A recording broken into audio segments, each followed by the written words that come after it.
बात करेंगे। किस टॉपिक पे बात करेंगे? ओके, तो सबसे पहले हमें क्या करना है, पता लगाना है कि ऐसी कौन कौन सी चीजें हैं जो हमारी जान को जोखिम में डाल सकती हैं। मान लो आप किसी भी होटल में काम करते हैं, किसी ऑर्गेनाइजेशन में काम करते हैं, कहीं भी काम करते हैं, तो आपको क्या करना है, जो आपके आसपास की सराउंडिंग्स हैं वहां पे चक्कर लगाना है, वहां पे ऑब्जर्व करना है कि यहाँ पे ऐसी कौन कौन सी चीजें हैं जो हमारे लिए या हमारे स्टाफ के लिए या हमारी ऑर्गेनाइजेशन के लिए खतरनाक सिद्ध हो सकती हैं, जिससे हमें प्रॉब्लम्स हो सकती हैं। तो ऐसी चीजों को आइडेंटिफाई करने की कोशिश करनी है। साथ ही ये भी ध्यान रखना है कि आपका स्टाफ जो है वो सेफ रहे, उनके बारे में भी ध्यान रखना है। अपना ख्याल तो रखना ही है, लेकिन उनका भी ख्याल रखना है साथ ही आपको, ठीक है। सबसे पहले आपको उन लोगों का ज्यादा ध्यान रखना है जो भी आपकी ऑर्गेनाइजेशन में काम करते हैं, उन लोगों को आपको ज्यादा ध्यान रखना है जो कम साक्षर हैं, कम एजुकेटेड हैं। देखो, अब जो कम एजुकेटेड लोग होंगे उनको ये नॉलेज नहीं होगी, उनको नहीं पता होगा कि मान लो कहीं फायर लग जाती है तो ऐसे हमारे होटल में कौन से इक्विपमेंट है जिनके जरिए क्या किया जा सकता है, फायर को बुझाया जा सकता है, ठीक है।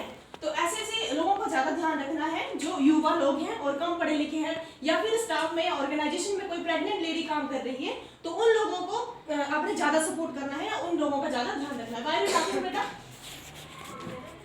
बेटा अपनी जो ऑर्गेनाइजेशन है उनमें ध्यान रखना है। साथ ही उन लोगों को ज्यादा ध्यान रखना है कि जिनका जो भी स्वास्थ्य है वो सामान्य नहीं रहता है, नॉर्मल नहीं रहता है, जो जल्दी बीमार हो सकते हैं, उन लोगों का आपको ज्यादा ध्यान रखना है अपनी ऑर्गेनाइजेशन के अंदर, ठीक है। तो आपको रिस्क को असेस करना है। कैसे असेस करना है कि ये पता लगाना है कि कौन सी जो चीजें हैं जो जल्दी हमारी जान को जोखिम में डाल सकती हैं, उस रिस्क को असेस करना है। और साथ ही आपको होटल के बारे में और ऑर्गेनाइजेशन के बारे में पूरा नॉलेज होना चाहिए कि यहाँ का आपातकालीन द्वार कहाँ पे है। आपातकालीन द्वार क्या होता है? Emergency exit. वेरी गुड बेटा। तो इमरजेंसी एग्जिट जो है उसके बारे में आपको ध्यान होना चाहिए, आपको नॉलेज होना चाहिए कि जिसको यूज करके हम जल्दी से बाहर आ सकें, ठीक है। और साथ में अपनी जो ऑर्गेनाइजेशन है, आप किसी होटल में काम करते हैं, उस वहां पे आपको ये कोशिश करनी है कि आपको ऐसे इक्विपमेंट शामिल करने हैं जो कि आपको सेफ महसूस करवाए। और जो मान लो अगर आपकी जान जोखिम में ऐसी स्थिति आ जाती है कि कई बार गड़बड़ हो जाती है या फिर उथल पुथल हो जाती है, हड़बड़ा जाते हैं लोग, तो ऐसी स्थिति में ऐसे इक्विपमेंट अपने होटल में रखें जो जल्दी उसमें हमें बाहर निकाले उस प्रॉब्लम से, ठीक है। नेक्स्ट थर्ड हमारा आता है आस्क योरसेल्फ। खुद से क्वेश्चनिंग करनी है, ये ऑब्जर्व करना है कि ऐसी कौन सी चीजें हैं जो हमारी जान के लिए खतरनाक सिद्ध हो सकती है, जान को जोखिम में डाल सकती है, ठीक है। और साथ ही जो आपके स्टाफ में, मान लो आप बेटा किसी होटल में काम करते हो या आप किसी होटल में काम करते हो, तो आपके साथ जो भी स्टाफ मेंबर्स होंगे, आपके जो कोलीग्स होंगे, उनके साथ अच्छा एक कोऑर्डिनेशन बना के रखना है, ठीक है। कोऑर्डिनेशन बनाने से क्या होगा कि आपको उनके बारे में पता चलेगा, वो आपको जानते होंगे। लेकिन ऐसा है कि जिन लोगों को आप जानते होंगे उन लोगों को वो भी जानते होंगे और उनके साथ साथ कई और लोगों को जानते होंगे। तो इससे क्या होगा कि अगर आपको कई बार खतरा है आपके होटल में तो उन लोगों को जल्दी से कॉन्टेक्ट कर सकते हैं और बुला सकते हैं, ठीक है। तो एक दूसरे से क्वेश्चनिंग करनी है। तो ऐसे में क्या होता है कि जल्दी हम चीजों को ऑब्जर्व करते हैं और सीखते हैं, और अपनी एहतियात बरतनी है, सेफ्टी रिस्क का ध्यान रखना है, ठीक है। नेक्स्ट आ गया food and beverages department. Food and beverages department क्या होता है, कोई बताएगा मुझे? एनीवन? खड़े होके बोलो बेटा। या मैंने जैसे किसी होटल का होता है जहाँ से खाना कुछ बन खाना। Very good, very good, very good. Have a seat please. बहुत अच्छा आंसर दिया आपने, इनके लिए क्लैपिंग करें प्लीज। आपको क्या करना है, डरना नहीं, इनिशिएट करना है। जैसा जो भी आपको पता है, कुछ भी गलत नहीं होता है। अगर आप इनिशिएट नहीं करोगे तो आपको चीजें मालूम नहीं होंगी, आप सीख नहीं पाओगे, ठीक है। तो फूड एंड बेवरेजेस डिपार्टमेंट क्या होता है? ये हॉस्पिटैलिटी इंडस्ट्री का क्या है, बहुत ही बड़ा, बहुत ही लार्ज सेगमेंट है, ठीक है। ये जो सेगमेंट है ये होटल इंडस्ट्री में बहुत ही बड़ा रोल प्ले करता है, ठीक है।